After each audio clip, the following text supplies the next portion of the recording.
Video में हम जिस वैकेंसी की बात करने वाले हैं वो निकली है government of India ministry of external affair में। वैकेंसी की बात करने से पहले आप चैनल को सब्सक्राइब कर लो। इस चैनल में हम जो भी लेटेस्ट वैकेंसीज होती है या उनसे रिलेटेड जो भी नोटिफिकेशन होता है वो नोटिफाई करते हैं। अगर आपको कोई क्वेश्चन या कोई क्वेरी है तो आप मेरे इंस्टाग्राम पे मेरे को डीएम कर सकते हैं या फिर आप यूट्यूब पे भी डायरेक्टली कमेंट कर सकते हैं। वैकेंसी की बात स्टार्ट करने से पहले मैं आपको बता दूं, बिहार गवर्नमेंट ने जुडिशरी की वैकेंसी नोटिफाई करी है। 170 प्लस वैकेंसीज हैं। आप लास्ट डेट जो है उनकी वो 30 अप्रैल है। ये सुप्रीम कोर्ट के रिसेंट ऑर्डर के बाद जो है उसकी लास्ट डेट एक्सटेंड करके 30 अप्रैल कर दिए। अगर आपने अभी तक उसका फॉर्म नहीं भरा है तो आप उनकी ऑफिशियल वेबसाइट पे विजिट करके अपना फॉर्म जो है भर सकते हैं। बाकी उसका एग्ज़ाम पैटर्न क्या है, कितने मतलब उसमें डिवाइडेड है, प्री और मेंस का जो भी उसका सिलेबस है और किस तरीके से आपको उसकी प्रिपरेशन करनी है, ये मैंने अपनी रिसेंट वीडियोस में बताया है। आप वहाँ जाके चेक कर सकते हैं। बात कर लेते हैं वैकेंसी की। ये निकली है government of India ministry of external affair में और ये advertisement for engagement of consultant in passport Seva programme division of ministry of external affair और name of position consultant in the PSP division और जो पीरियड ऑफ कंसल्टेंसी है वो 1 year रहने वाला है और नेचर ऑफ ड्यूटीज़ भी इन्होंने इसमें नोटिफाई किया हुआ है। और जॉब लोकेशन है ministry of external affairs, south block, Jawaharlal Nehru Bhavan, Sushma Swaraj Bhavan, Patiala house, ISIL building और CCS बिल्डिंग और न्यू दिल्ली। इसमें क्वालिफिकेशन और एसेंशियल क्राइटेरिया की बात करें तो the applicant should only be Indian national होने चाहिए, should be a lawyer and should have a graduate postgraduate degree in law from a reputed recognized institution from India or abroad with specialization in drafting of legislation. Applicant should have minimum 5 years of experience in drafting and amendment of legislative and policy matters.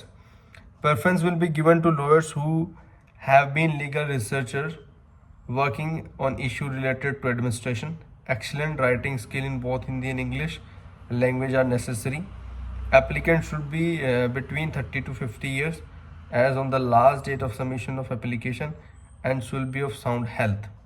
Desirable qualification है strong written and spoken communication in English, proficiency in use of computer, Word, Excel, PowerPoint, etc.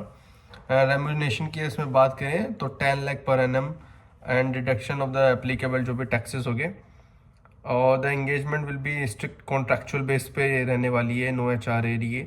और जो इसका apply करने का procedure है वो या offline mode पे या ऑनलाइन मोड दोनों पे कर सकते हैं आप।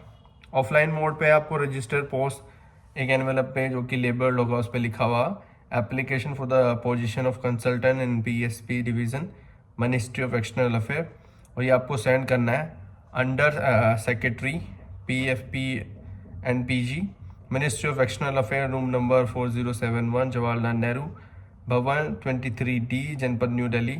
एंड ऑनलाइन मोड के लिए आप जो है इनकी ऑफिशियल जो मेल है उस पर मेल कर सकते हैं। आपने जो भी रिक्वायर्ड डॉक्यूमेंट है इन्होंने एक फॉर्म अटैच किया है इसमें नीचे, आप उसको चेक कर सकते हैं। और लास्ट डेट जो है वो अपना जो पूरा फॉर्म फिल करने की है फिर ऑफलाइन ऑनलाइन मोड की है वो 6 अप्रैल है। 5:30 बजे से पहले पहले आपको ये जितने भी आपके डॉक्यूमेंट्स हैं या तो मेल के थ्रू या फिर आप ऑफलाइन मोड पे सेंड कर सकते हैं। बाकी स्टिल अगर आपको कोई डाउट या कोई क्वेश्चन या कोई क्वेरी है तो आप मेरे इंस्टाग्राम पे मेरे को डीएम कर सकते हैं या फिर आप यूट्यूब पे भी डायरेक्टली कमेंट कर सकते हैं। देखो चैनल सब्सक्राइब करना फ्री है, सब्सक्राइब करने के बहुत फ़ायदे हैं। हम जो भी वैकेंसी होती है लॉ से रिलेटेड वो इस चैनल में नोटिफाई करते हैं। आप सब्सक्राइब कर लेंगे तो टाइमली आपको वैकेंसी नोटिफाई हो जाएगी और टाइमली आप उसकी फॉर्म फिल करके अपनी प्रिपरेशन करके उसका एग्ज़ाम क्लियर कर सकते हैं।